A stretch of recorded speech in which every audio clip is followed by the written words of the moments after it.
this question may be for the staff rather than you, John. I believe, was it today you guys got trained in the app for controlling Yes. the equipment most efficiently? Mm-hmm. Are you comfortable with the training and what you need to do? Yes. Yep. Need a little. Okay, excellent. Excellent. That resource wasn't available in the last year or two, so your timing is perfect. Before, it was really hard to control these. You get little wands that stick here, and anyone can control it. And if you want to have the room warm before a meeting, there's no way you could do that other than have someone come in beforehand. Now, hopefully, an hour before the meeting, you can turn it on and get it to a reasonable comfort level. These don't turn on as quickly as furnaces do. This was before the heat pumps were put in. You did the audit. After. They were in process, they hadn't done the final training, which it sounds like that happened earlier today. Yeah. There's one thing when I looked into solar panels I couldn't answer was, day one they'll put out so much electricity. As they get older, that increases. They couldn't explain by how much. The other thing is that they're not as efficient in the winter as they are in the summer. Mm-hmm. And the third thing is, no one could tell me what it was gonna cost at the end of that cycle to get rid of them. Yep, three real main concerns. Let's see if I can do them backwards. So in terms of how to get rid of them, for example, if you had if you had a contractor install panels up here, and it was part of a deal where they're getting incentives and reducing the cost through federal credits, you would want to put in the contract, and you will remove this when you're done. So that would be bundled in. There are also cases where you might want to replace the roof before the panels age. They're lasting a lot longer than anyone expected. That's the good news. But if it's yours, you'll just pay the cost later. It's pretty simple. They clip on and then they clip off. There's some wiring, but that can be left in place. There's no hazardous material in them that has to be disposed of? There is some hazardous material, and it should be disposed of properly.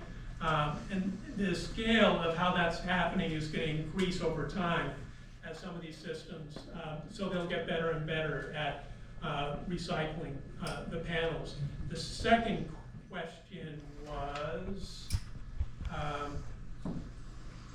The efficiency of them as they age. yeah, they decrease in efficiency. You might have said increase, but they decrease slightly. So by the end of 20 years, it might be 10 or 15% less efficient than the first year. They do age. And the first question, there were three. About the winter. Less efficient. Oh, the winter, yeah. Yeah. So the sun is what's driving these. Where's the sun in the winter? It's down there, it's not doing much. So there is a seasonality to solar panels, and you have to look at it over the full year and make sure you get enough to meet the energy use for your building over the course of a year, and not too much. Does CMP still average that out for the year?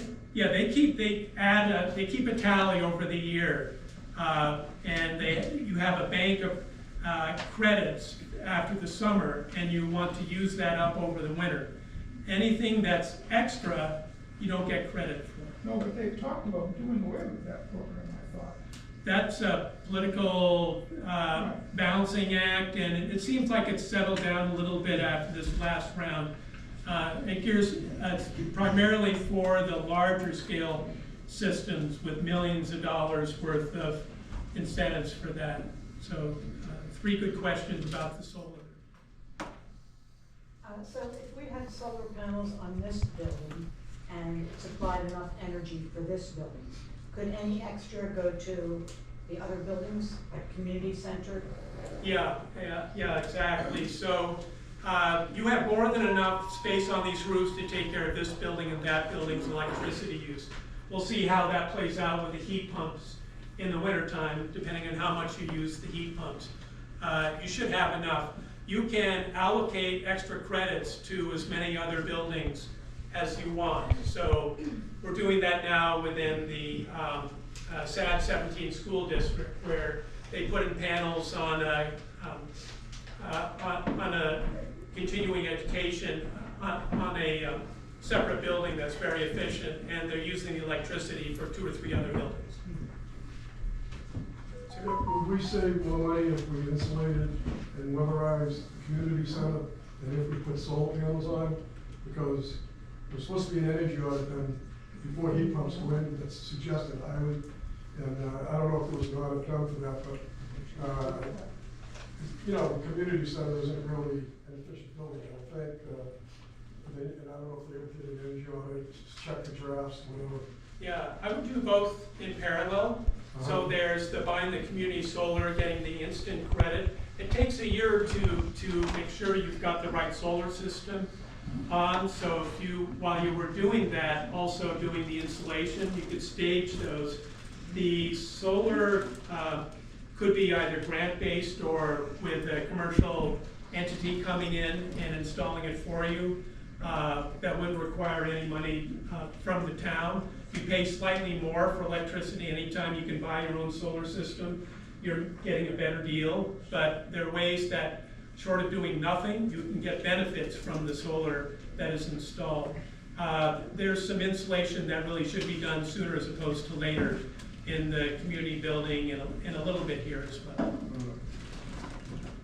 How are we doing time-wise? Take a few more questions?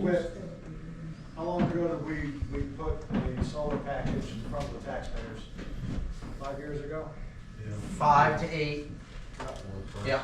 We did do that. Put straw. Doesn't sound like it went very far. It did. Yeah. I tried to do something. Any suggestions why or what could be done differently this time? Cost was a big thing. The upfront costs. There's also the, Would you agree with it was the upfront cost? Yeah, I believe that was kind of the consensus I got from people I talked to, was the upfront cost. Both the holes in the roof. plus it was also, it was done by Revision Energy.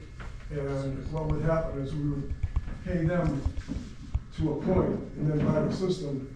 But at that point, it would be really less efficient, the system itself, which was an older system. I don't know if it held the new ones on it.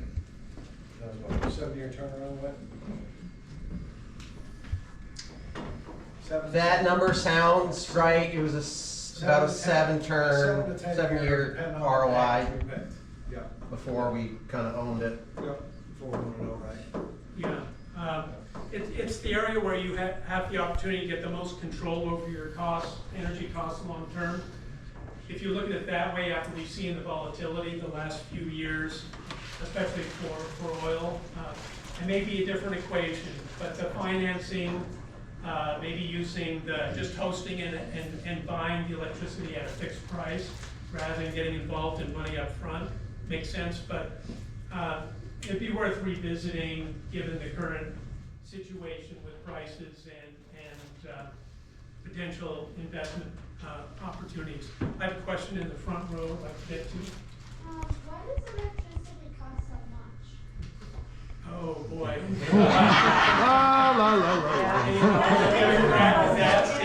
Lights.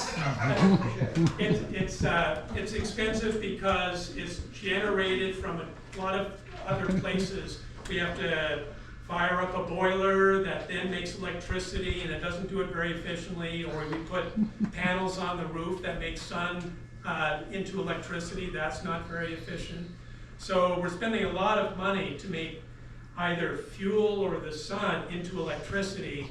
By the time we're done doing that and sending it over wires and having trucks that repair the lines in the wintertime, and it goes on and on and on. So there are a lot of reasons why it's so expensive to make electricity. So does that answer your question a little bit? Okay. Good question. We all wish it was a little less. It used to be, the term was too cheap to meter. It used to be so cheap. Now it's a little less cheap. Do you think the grants that you suggested in the slideshow could help with upfront costs? Yeah, the grant was for these ductless mini splits was 100% reimbursement for all the expenses, We got the money up front. and the And money then was we up paid front. them. So the grant program through the state is fabulous. The Efficiency Maine grants, you have to do the work first and you get a rebate afterwards. And then for the tax credits, you have to wait until the next tax season to get those credits. So you need to have some money up front to pay for things, and it gets more complicated, taking out loans. So the list was in the proper order of where to go first in terms of ease and not having to take town money. There's always a little bit of money set aside somewhere in the town, but you want to make sure that that money is reimbursed afterwards. Take your thunder away. The Community Resilience Committee are looking at the second round of grants that could be for installation and finishing off the mini splits in the community center. And then we also looked at a third round of grants, and we had somebody come in from a solar company, and they already looked at the facility and estimated what it would take, and that would be 100% covered. So that might be a future option for us, so the town wouldn't have to pay anything. That's fabulous. Half the towns I work with have community resiliency committee, the other half doesn't. It's really impressive what some town volunteers can do to help move these things along, because it doesn't happen on its own. Is that fair to say? Yeah, they put a lot of time into that, and now it's a matter of looking for more grants and also making sure the investments that have been made are working efficiently in the town's best interest. I'm going to stop now because I've used up a lot of your time. Is that about the right amount of information and time? Any other questions from? Okay. Thank you all for having me. Thank you. It's been fun getting to know